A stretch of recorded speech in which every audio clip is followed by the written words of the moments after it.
Hello friends, இன்றைக்கி வீடியோவில் நம்ம அடுத்த கான்செப்ட் பார்க்க போகிறோம். Dividend policy. ஒரு கம்பெனிக்கு இந்த டிவிடெண்ட் பாலிசி ரொம்ப ரொம்ப முக்கியம். ஏன்னா ஒரு கம்பெனி அப்படின்னு எடுத்துக்கிட்டால் அதோட ஓனர் யார்? Share holder. ஒரு ஷேர் ஹோல்டர் ஒரு கம்பெனியில் வந்து இன்வெஸ்ட் எப்போ பண்ணுவாங்க அப்படின்னு கேட்டால், அந்த கம்பெனிலேருந்து அந்த ஷேர் ஹோல்டருக்கு வந்து நிறைய டிவிடெண்ட் கிடைச்சாதான் வந்து அந்த பர்டிகுலர் ஷேர் ஹோல்டர் வந்து இந்த கம்பெனியில் இன்வெஸ்ட் பண்ணுவாங்க. அப்போது அந்த ஷேர் ஹோல்டருக்கு டிவிடெண்ட் வேணும்னா நம்ம கம்பெனியோட டிவிடெண்ட் பாலிசி கரெக்டாக இருக்கணும். ஃபார் எக்ஸாம்பிள் 20% டிவிடெண்ட் பாலிசினா என்ன அர்த்தம்னா, மொத்த 100%ல் 20% தான் வந்து டிவிடெண்டாக கொடுக்க போகிறோம், மீதி இருக்கிற 80% ப்ராஃபிட்டாக ரீட்டைன் பண்ணிக்க போகிறோம்னு அர்த்தம். அப்போது 100% இன்வெஸ்ட் பண்ணுற ஷேர் ஹோல்டருக்கு 20%லாம் கிடைக்குதுன்னா அவர் வந்து டிவிடெண்டே வாங்க வரமாட்டார். ஸோ அந்த மாதிரி ஒவ்வொரு கம்பெனியோட பாலிசி மாறும். சில கம்பெனி 50% டிவிடெண்ட் பே அவுட் கொடுப்பாங்க, சில கம்பெனி 100% டிவிடெண்ட் கொடுப்பாங்க. அந்த மாதிரி வந்து எவ்வளோ டிவிடெண்ட் கொடுக்கணும், அதனால் வந்து இப்போ ஒரு டிவிடெண்ட் கொடுக்கறதுனால கம்பெனியோட ஷேர் அஃபெக்ட் ஆகுமா, அந்த மாதிரியெல்லாம் வந்து நம்ம வந்து இந்த டிவிடெண்ட் பாலிசியை வந்து ஃப்ரேம் பண்ணதை வச்சு தான் முடிவு பண்ண முடியும். இப்போ ஒரு பாலிசியை நம்ம வந்து ஃப்ரேம் பண்ணுறோம், அப்போ வந்து நம்மளோட டிவிடெண்ட் அதிகமாக பே பண்ணாலும் கம்பெனியோட ஷேர் வந்து மாறலை, அந்த மாதிரி இருக்கலாம். இல்லை சில நேரத்தில் வந்து டிவிடெண்ட் நம்ம அதிகமாக பே பண்ணுறதுனால கம்பெனியோட ஷேர் வேல்யூ மாறுது. இந்த மாதிரி நிறைய கேசஸ் இருக்குது. ஸோ நம்மளோட அந்த பாலிசி அப்படிங்கிறதுல தான் நமக்கு வந்து என்ன தெளிவாக முடிவாகுதுன்னா, நம்மளோட ஷேர் ஹோல்டர் நம்மக்கிட்ட வந்து ஷேர் வாங்குவாங்களா மாட்டாங்களா அப்படிங்கிறது. இந்த டிவிடெண்டில் 2 இருக்குது. ரெலவெண்ட் தியரி, இரலவெண்ட் தியரின்னு 2 சொல்லலாம். ரெலவெண்ட், இரலவெண்ட்னு 2 சொல்லலாம்.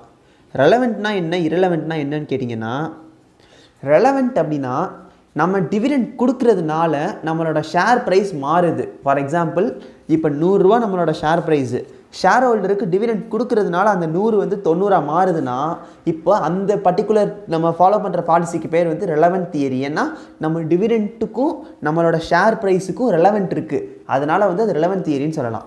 இரலவெண்ட் தியரினா நம்ம டிவிடெண்ட் எவ்வளோ கொடுத்தாலும் நம்மளோட ஷேர் ப்ரைஸ் இந்த 100லேருந்து 1 ரூபா கூட குறைய போகிறதில்லை, இல்லை 1 ரூபா கூட போகிறது இல்லைன்னா அதுக்கு பேர் வந்து டிவிடெண்ட் இரலவெண்ட் தியரி. ஏன் அதை இரலவெண்ட்டுன்னு சொல்கிறோன்னா, நம்ம டிவிடெண்ட் கொடுக்கறதுக்கும் இந்த ஷேர் ப்ரைஸ் அஃபெக்ட் ஆகிறதுக்கும் எந்த சம்மந்தமும் இல்லை, அதனால தான் அதுக்கு பேர் டிவிடெண்ட் இரலவெண்ட் தியரி. இதுதான் வந்து நம்ம டிவிடெண்ட் பாலிசினா என்ன அப்படிங்கிறதுக்கான கான்செப்ட். நமக்கு டிவிடெண்ட் மாடல்ஸ் இருக்குது, சில மாடல்ஸ். அந்த மாடல்ஸை ஃபாலோ பண்ணி தான் நம்ம வந்து என்ன பண்ண போகிறோம், நம்மளோட ஷேர் ஹோல்டருக்கு எவ்வளோ டிவிடெண்ட் கொடுக்க போகிறோங்கிறத வந்து நம்ம முடிவு பண்ண போகிறோம். ஃபஸ்ட்டு மாடல் என்னென்னு பார்த்தீங்கன்னா வால்டர் மாடல். இதை கண்டுபிடிச்சவர் வந்து ஜேம் வால்டர். இதுதான் இதோட ஓனர். இவர் என்ன சொல்லியிருக்காருன்னா, ஒரு particular market price, for example இந்த ஒரு ப்ரைஸை வந்து கண்டுபிடிக்கிறதுக்கு வந்து இந்த ஃபார்முலாவில் அப்ளை பண்ணோன்னா நமக்கு வந்து ஒரு ஷேரோட ப்ரைஸ் என்ன அப்படிங்கிறது தெரிஞ்சிடும். ஃபஸ்ட்டு டினா என்னென்னா dividend per share, DPS. Dividend per ஷேர்னால் ஒரு ஷேர் வச்சுருக்கிற ஒரு ஷேர் ஹோல்டருக்கு அந்த ஒரு ஷேர்லேருந்து எவ்வளோ டிவிடெண்ட் கிடைக்கிது, அதுதான் இந்த டி. ஆர்னா return percentage. இது வந்து பர்சன்டேஜில் எக்ஸ்பிரஸ் பண்ணுவோம். ரிட்டர்ன் பர்சன்டேஜ்னால் என்னென்னா ஒரு பர்டிகுலர் ஷேர் ஹோல்டருக்கு வந்து கிடைக்கிற ரிட்டர்ன் எவ்வளோ. ஃபார் எக்ஸாம்பிள் 10% ப்ரிஃபரன்ஸ் ஷேர் நம்ம இஷ்யூ பண்ணுறோன்னா இந்த கேஸில் 10%ங்கிறது என்னது, அவருக்கு கிடைக்கிற ரிட்டர்ன், அதுதான் வந்து ரிட்டர்ன்.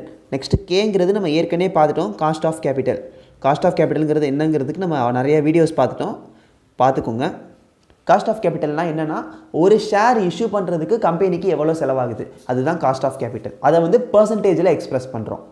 நெக்ஸ்ட்டு அப்படிங்கிறது என்னென்னா ஏர்னிங்ஸ் பெர் ஷேர். ஒரு ஷேர்னால் வந்து கம்பெனிக்கு கிடைக்கிற ஏர்னிங்ஸ் எவ்வளோ, மொத்த ஏர்னிங்ஸ், அதுதான் கேங்கிறது காஸ்ட் ஆஃப் கேபிட்டல். இதை நம்ம வந்து D + R/K × E - D / K இந்த ஃபார்முலாவில் வந்து நம்ம அப்ளை பண்ணோன்னா இந்த மார்க்கெட் ப்ரைஸ் கிடச்சிரும்.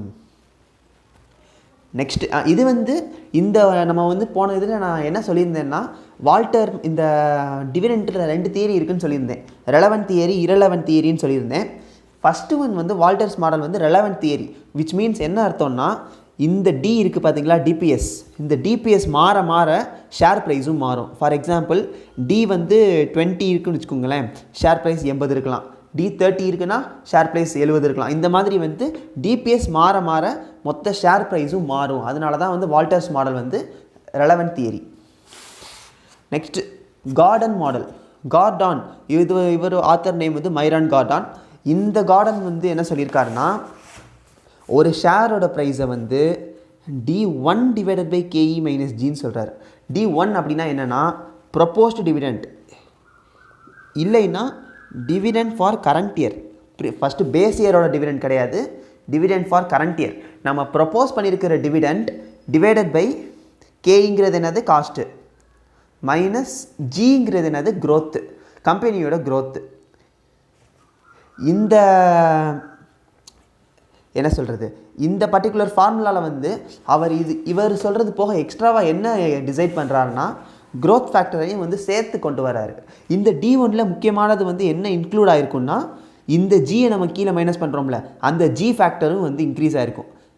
இதுக்கு ஒரு ஜென்ரல் லாஜிக் தான் இருக்குது. நம்ம D1 எடுத்ததுக்கு காரணம் என்னென்னா, நார்மலாக D மட்டும் எடுத்தோன்னா என்ன அர்த்தம்னா ஃபஸ்ட் இயரோட டிவிடெண்ட்னு அர்த்தம், ப்ளஸ் ஜி சேர்த்தா தான் D1. அதனால தான் நம்ம டைரெக்டாக ஃபார்முலாவில் D1 எடுக்கிறோம். D0வும் அந்த வருஷத்தோட க்ரோத் பர்சன்டேஜும் சேர்ந்தால் தான் வந்து D1. அந்த D1 நம்ம டைரெக்டாக ஃபார்முலா எடுத்துக்கிறோம். இதுதான் வந்து Gordon model. Last one MM model. MMங்கிறது நம்ம ஏற்கனவே வந்து கேபிட்டல் ஸ்ட்ரக்சரில் பார்த்தோம், மொடிக்லானி அண்ட் மில்லர் ஹைபோதசிஸ் அப்படின்னு சொல்லி பார்த்தோம். அவரே தான் வந்து ஒரு டிவிடெண்ட் மாடலும் சொல்லியிருக்காரு. இவரோடது மட்டும் டிவிடெண்ட் இரலவெண்ட் மாடல். நல்லா ஞாபகம் வச்சுக்கோங்க. இந்த இரலவெண்ட் மாடலில் வந்து எப்போவுமே எவ்வளோ டிவிடெண்ட் பர்சன்டேஜ் மாறினாலும் இந்த அல்டிமேட்டாக இருக்கிற P இருக்குது பார்த்தீங்களா, மாறவே மாறாது, எப்போவுமே சேமாக இருக்கும். D0 இருந்தாலும் P சேம் தான், 20 இருந்தாலும் P சேம் தான், 40 இருந்தாலும் P சேம் தான், 60 இருந்தாலும் P சேம் தான், 80 இருந்தாலும் P சேம் தான். எவ்வளோ வேணாலும் இருக்கட்டும் டிவிடெண்ட், P வந்து மாற வாய்ப்பே கிடையாது. அதனால தான் இது வந்து டிவிடெண்ட் இரலவெண்ட் மாடல். இந்த இவர் சொல்லியிருக்கிற இந்த டிவிடெண்ட் இரலவெண்ட் மாடலுக்கான ஃபார்முலா பார்த்தீங்கன்னா P1 by plus D1 plus by 1 plus K. இதுதான் வந்து அவர் சொல்லியிருக்கிற MM மாடலுக்கான ஃபார்முலா. P1ங்கிறது என்னென்னா price of current year, which means என்ன அர்த்தம், க்ரோத் ஃபேக்டர்லாம் எடுத்ததுக்கு அப்புறமா வர்ற ப்ரைஸ் தான் P1. D1னா என்னென்னா dividend for current year divided by 1 plus K. கேங்கிறது காஸ்ட் ஆஃப் கேபிட்டல். இதை போட்டோம்னா வர்றது தான் நமக்கு வந்து மொடிக்லானி. இந்த கேஸில் வந்து நம்ம டிவிடெண்ட் என்னவாக இருந்தாலும் P மாறாது. அதுதான் இவரோட முக்கியமான மாடல், இரலவெண்ட் மாடல். இதுதான் வந்து டிவிடெண்ட் பாலிசிக்கான பேசிக்ஸ் அண்டு அதோட தியரிஸ். நெக்ஸ்ட் வீடியோவில் ஒவ்வொரு மாடலுக்கும் ஒவ்வொரு சம் பார்க்கலாம். ஏதாச்சும் டவுட்ஸ்னால் கமெண்ட்ஸில் கேளுங்க. தேங்க்யூ.